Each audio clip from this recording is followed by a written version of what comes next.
If you're tired of being told you're not getting enough protein, but you're also tired of choking down dry chicken breasts and chalky shakes, this is for you. Today, in a few short minutes, we're breaking down how much protein you actually need, why your muscles and hormones depend on it, and how to hit those goals without making it your full-time job. So why are we obsessing over this one macronutrient? Most people hear protein and think bodybuilding. And while that can be true, it's only a part of the picture. Think of your body like a house. It is constantly in need of upkeep and fixes. Similarly, every day your body is breaking down and rebuilding. Protein is the raw building material for hormones such as insulin and thyroid hormones, and it's for the enzymes that digest your food. These together regulate your metabolism. Your antibodies, the soldiers of your immune system, are made of protein. If you're chronically low, you're essentially leaving the front door unlocked and open for strangers and unwanted guests, such as bacteria and viruses. Protein is the most satiating macronutrient. Like a thermostat, it signals your brain to turn off hunger hormones like ghrelin. If you're constantly snacking, you likely don't have a willpower problem. You have a protein problem. And finally, after age 40, we naturally start losing muscle mass, a process called sarcopenia. Protein is the deposit you make into that muscle bank to keep you mobile, independent, and metabolically healthy as you age. Like a house, the human body is not just about looking fit and strong. It's about being functional with the right foundation. This takes us to the amino acids, which are the building blocks of protein. Think of amino acids like letters of the alphabet. When combined in various ways, they make different words. Similarly, when combined in different patterns, amino acids make various proteins. Our bodies need 20 different kinds of amino acids to function correctly, and while our bodies make 11 of them, they can't make 9.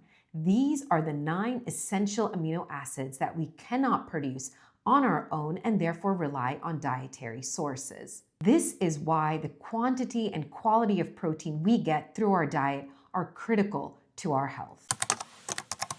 Most people point to the prior recommended dietary allowance, or RDA, of 0.8 grams per kilogram.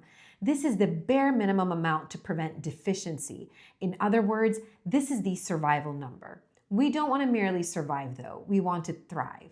And to thrive, the science shows we need about 1.1 to 1.6 grams per kilogram per day of healthy protein. Not only does this amount help us thrive, but as we saw in the house analogy, this amount of protein aids in weight loss and satiety, helps us maintain consistent energy levels throughout the day, optimizes our ability to fight both acute and chronic illness, and prevents muscle loss, especially when above the age of 40. So, for an adult who weighs 150 pounds and maintains average activity level, I usually recommend about 80 to 100 grams of protein per day.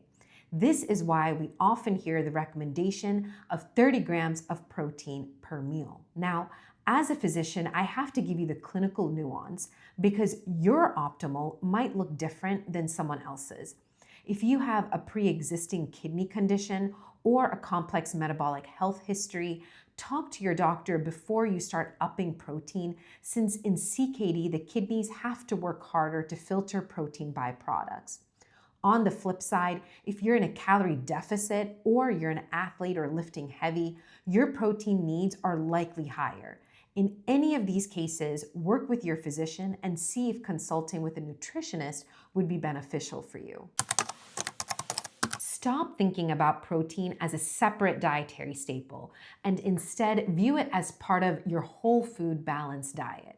Protein is in so much of what we eat, but not all protein is created equal. These animal and plant-based protein-rich foods are the gold tier because they are complete proteins, meaning they each have all the 9 essential amino acids your body cannot make. The next tier of proteins I consider as silver because they are not complete. However, when combined together and when included as part of a balanced diet, they not only serve as excellent sources of protein, but also as fiber, which is essential to our heart health. The global protein market is valued at $55 billion with continued massive growth. Despite its popularity and demand, there is nothing on the market that replaces food, since powders, bars, shakes, etc. serve as supplements to a whole food, balanced diet. But depending on your activity level and protein needs, these supplements can be a helpful part of your diet. So let's take a look at some of the popular options. Whey protein is the most popular product on the market. Its advantages are that it's a complete protein, therefore has all 9 essential amino acids. It's fast absorbing, so great for post-workout. It's high in leucine, which is specifically good for muscle building, and it's widely available and typically tastes good. Its disadvantages, though, because it contains lactose, it can cause bloating and therefore is not vegan or dairy-free. And some cheaper options may have fillers and sugars. Now, when you're in the grocery store, you'll likely come across these 3 types of whey protein. There is whey concentrate versus isolate versus hydrolysate. The difference in protein content is really negligible for average activity adults, so therefore the decision in which to choose is primarily driven by budget and sensitivity to lactose. So if there's no issue with dairy and on a budget, concentrate is a good option. If lactose intolerant, could try isolate. And if wanting to optimize with the least risk of GI issues and budget is not a factor, then hydrolysate. Casein protein is a slow digesting dairy protein typically consumed at nighttime to help prevent muscle breakdown overnight while also helping with appetite control. Next, we have egg white protein and beef protein isolate. These are complete protein products. They do tend to be more expensive and taste can be off-putting. These are typically good for folks looking for these niche products, looking to avoid ingredients in the other protein products that are on the market. Next, we have the rapidly growing category of plant-based protein products. A few things to draw attention to here. Soy products are complete plant proteins and research backed for muscle building.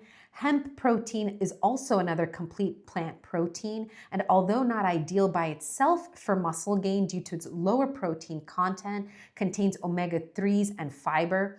And then finally, pea protein and rice protein, also by themselves incomplete plant proteins, however, when combined, can be a great alternative to whey. And last, we have the collagen peptides. Now, these are taken to support joints, skin, and hair.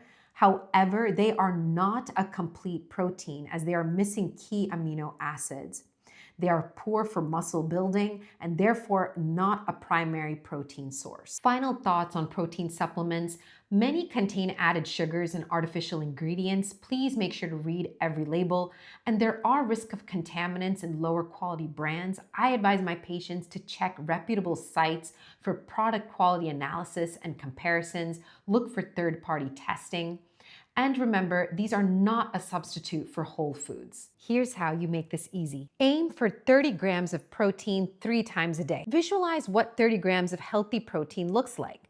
Palm-sized salmon fillet with a side of quinoa lentil salad, 1 cup of cottage cheese or plain Greek yogurt or cooked chickpeas, 1 scoop of nut or protein powder into your morning smoothie. Get 30 grams of protein for breakfast. I guarantee you will feel calmer and stronger with increased clarity all day. Protein is non-negotiable. It's key for longevity, metabolic health, hormone health, and staying strong as you age. If this video simplified things for you, drop a comment below on how you plan to increase your protein intake this week. Until next time, be well.